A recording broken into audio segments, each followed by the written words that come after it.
Pump up the volume on your parenting with Parent Pump Radio. Tune into something different that makes a difference. At Parent Pump Radio, instead of a ripple, we choose to create a splash.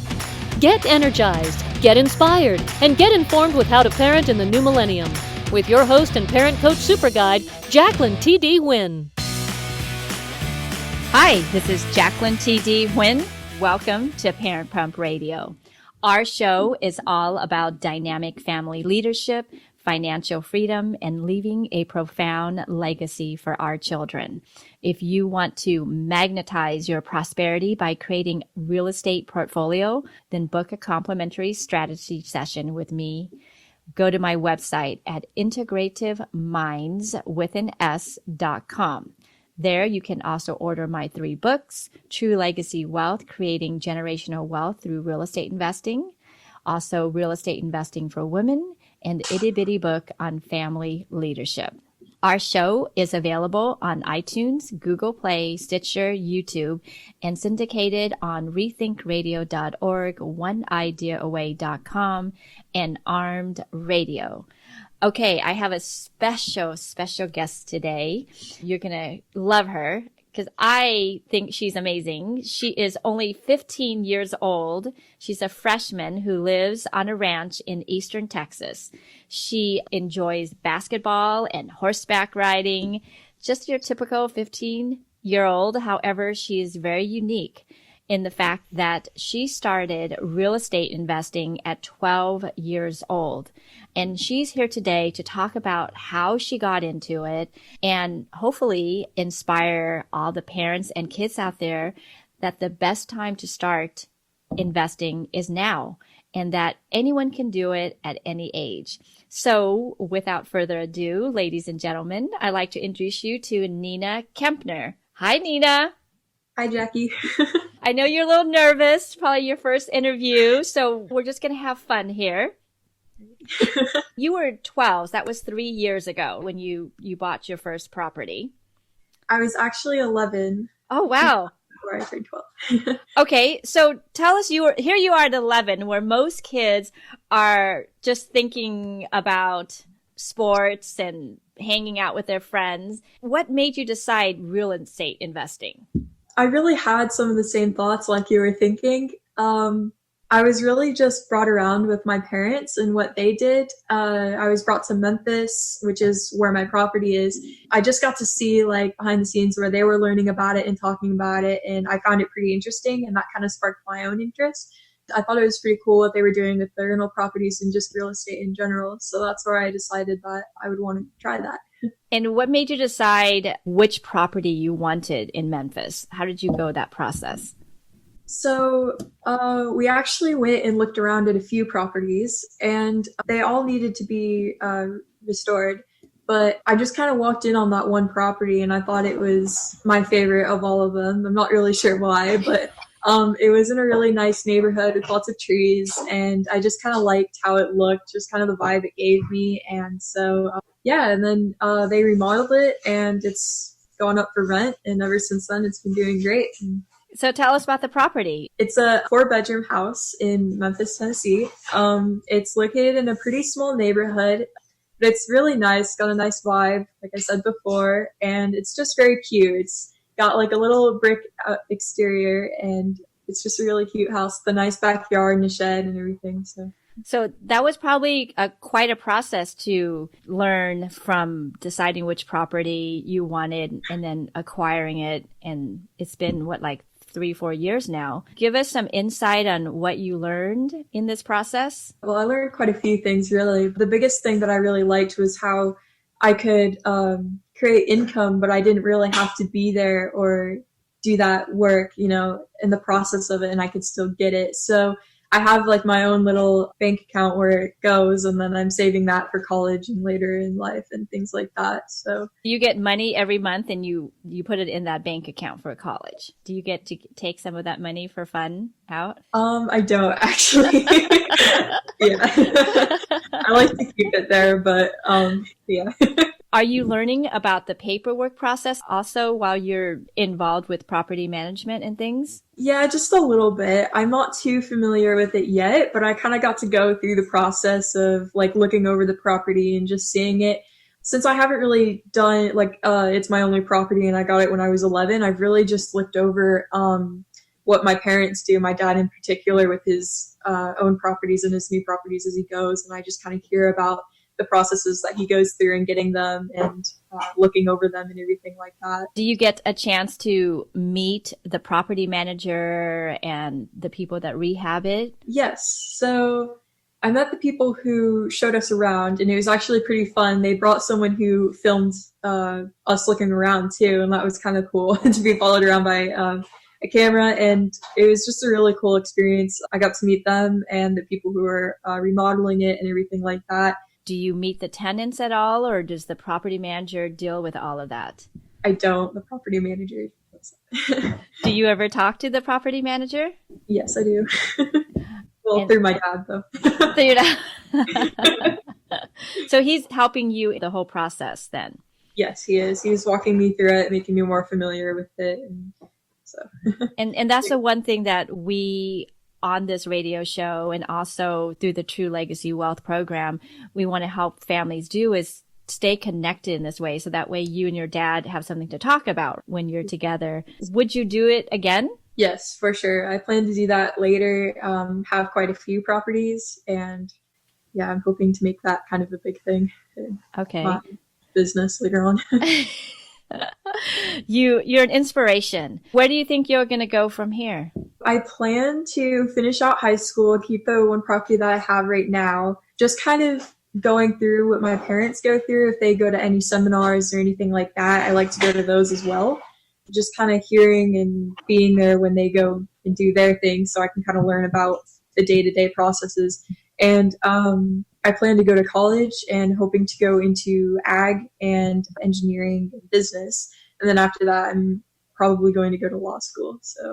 Wow. What's your plan for buying your next property? I'm not really sure yet. Probably somewhere around college, somewhere around there, yeah. What advice would you give to parents who may think their kids are too young to invest? I would say don't underestimate your kids. Just kind of talk to them. Not really, it doesn't really have to be like a teaching process right at the start, you know, maybe just kind of doing what you do around them so they can kind of pitch in and hear what's going on. That's kind of what sparked my interest. Or I remember at first when I was quite younger, my parents would go to a hotel and then the seminar would be held in that hotel and I would just kind of go around and go for like the swimming pool or things like that. But then I would also get to walk with them to the seminars. And I also thought that was really cool because I loved seeing like all the people dress up in the suits and everything. And I liked how they had the lanyards and with their names and everything. And I thought it was really cool. So I kind of wanted to have my own lanyard. And I remember my first one, they wrote it on with a Sharpie and they let me wear it. And I thought it was so cool walking around with it. And so that's how you started learning, was just going with your parents to these seminars. Yeah. What advice would you give kids who want to learn more about real estate investing?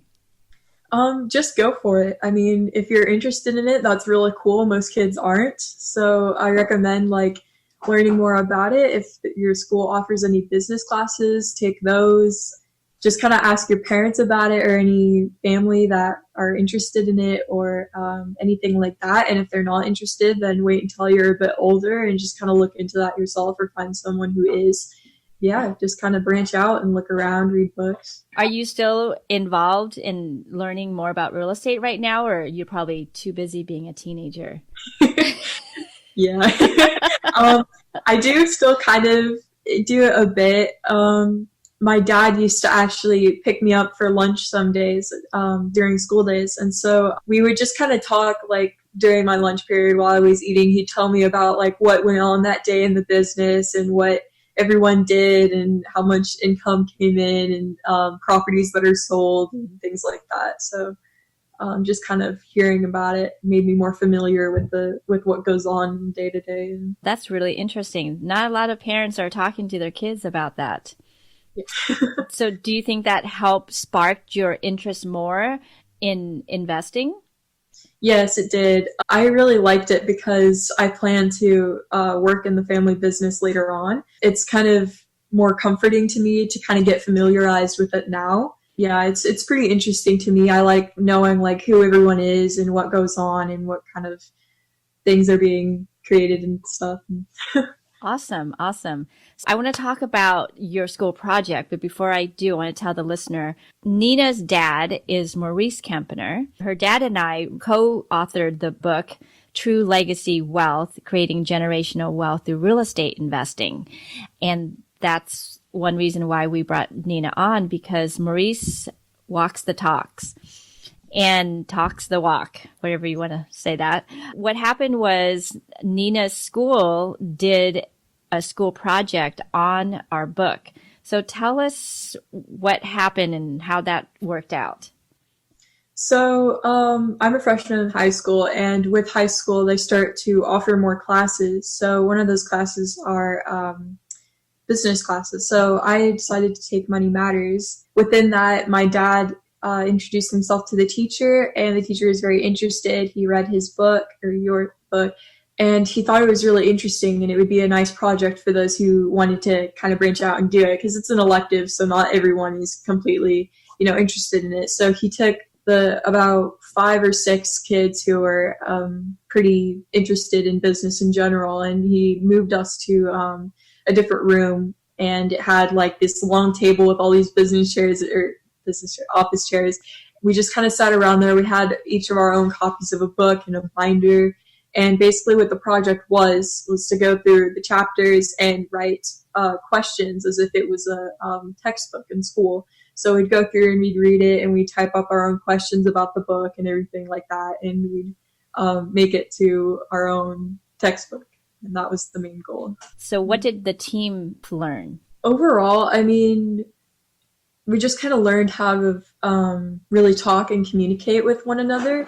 It was pretty interesting to read that with everyone else to kind of see what they thought about the subject and everything, because I've kind of grown up with it. So I knew like already what was kind of in the book and everything like that. So it was really interesting to see everyone's own opinions on it and what they thought of it and everything like that. And what were some of the opinions or thoughts? I don't really remember any specific ones, but I remember like a lot of people took like different things to their own ways, or they kind of related them to their lives. And I know like the biggest thing was they related wealth to sports players and business people as well. So with the saying that my dad always tells me about how real wealth is really like your assets and the people that you know and what you know. So if you took a sports player who has a lot of money and you stripped him of all the money and everything like that, then what would happen compared to a businessman who lost all of his money and home and everything like that, and how he would get back up to where he was before because of the people that he knows and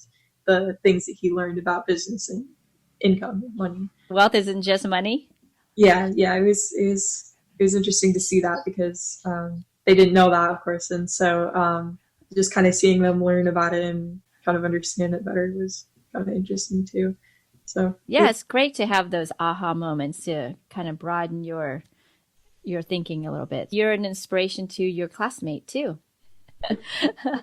Well, thank you, Nina. I'm going to have your dad back on to kind of explain the legality of it. I'm sure some of the parents are wondering how legally you can hold properties, but I want to say you are a great, amazing interviewee.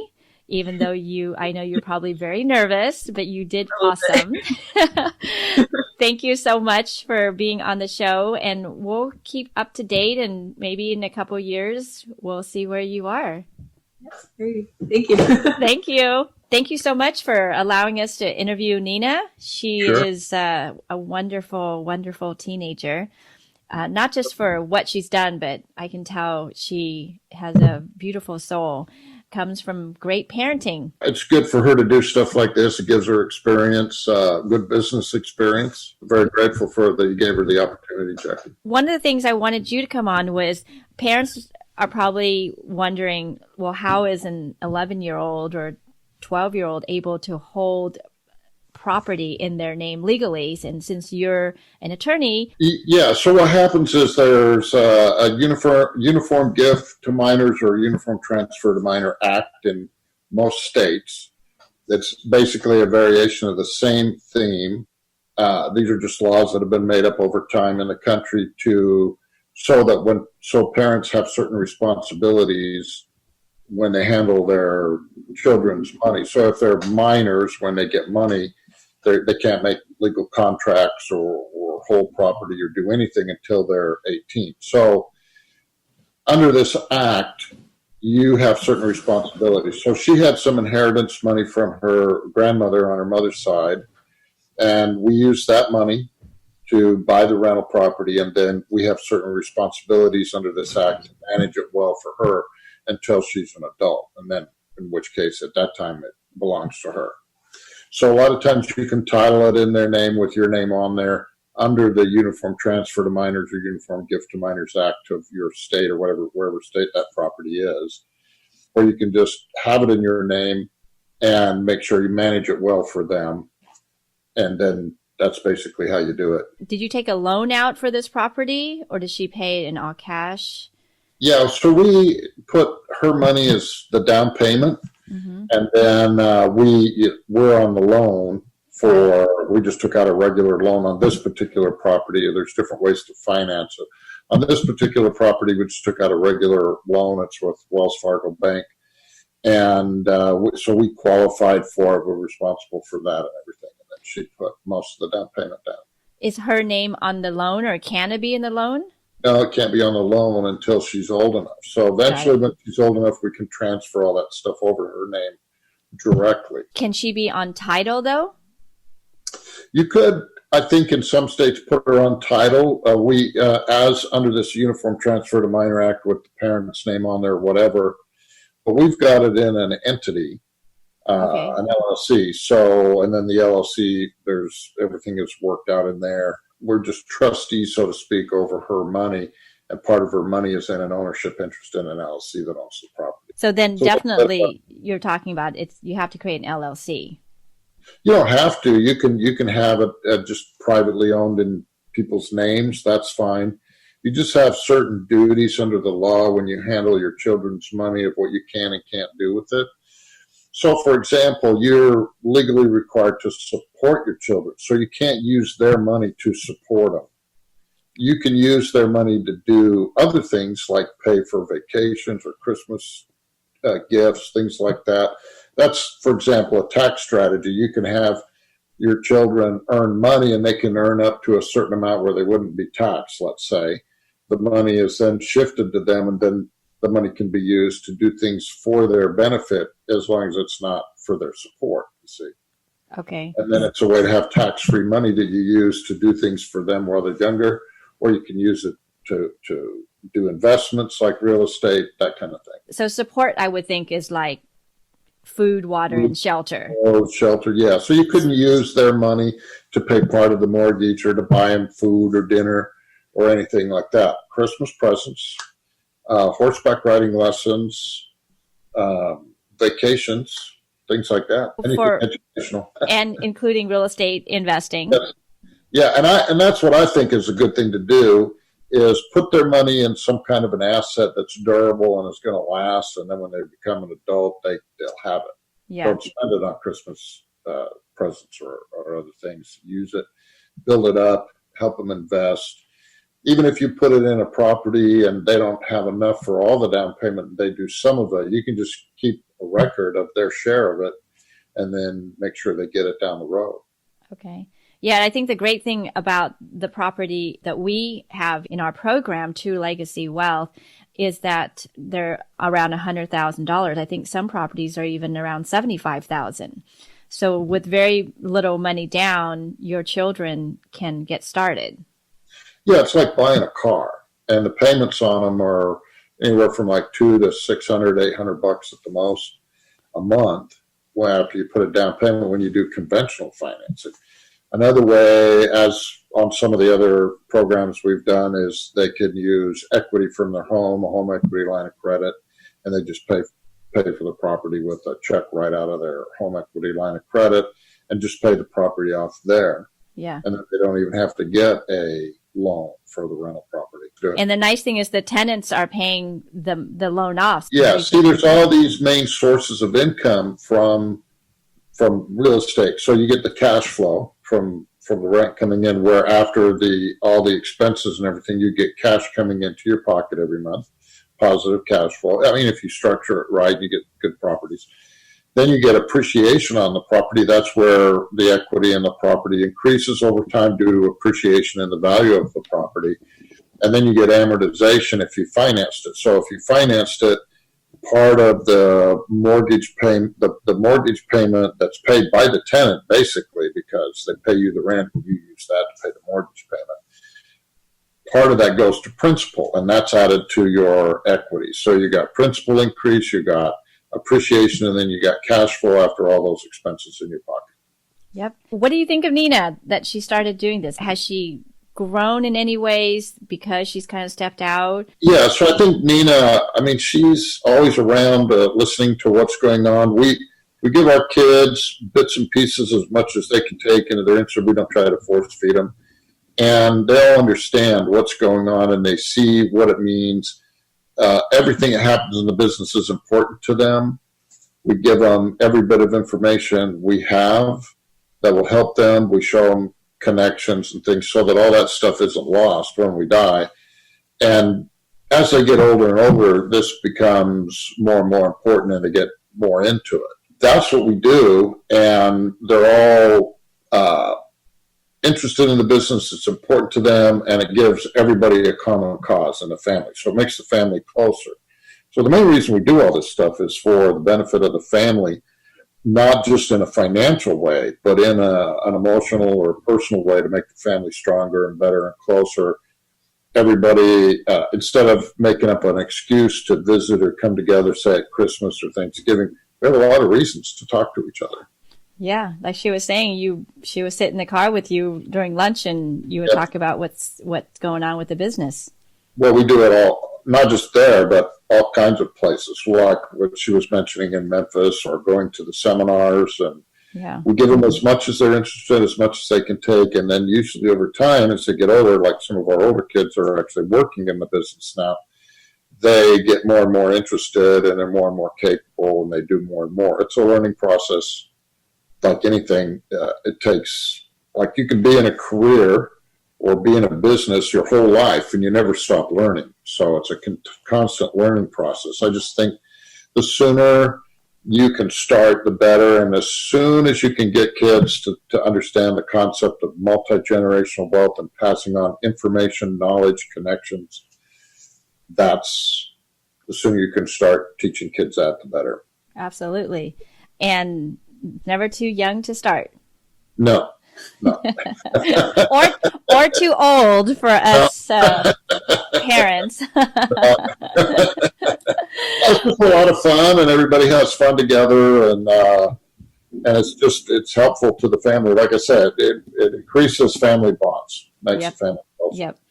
Okay, so our website for the real estate investing is truelegacywealth.com. So you can contact Maurice office at 888-615-0190. You can schedule a conference call with him there. You can also go to our website at truelegacywealth.com to learn more about the real estate investing program. You can go to my website, order my books. My website is integrativeminds.com.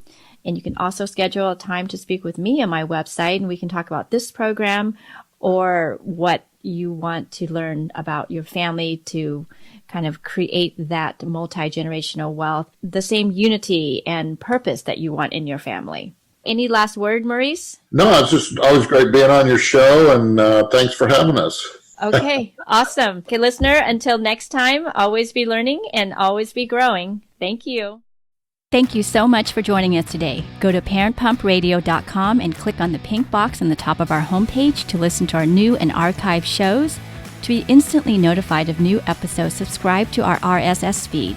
The RSS feed button is located at the top of the page where all our shows are featured. And after listening to the show, Go to parentpumpradio.com or our Facebook page to leave your comments, questions, and topic suggestions. Until next time, have a wonderful week.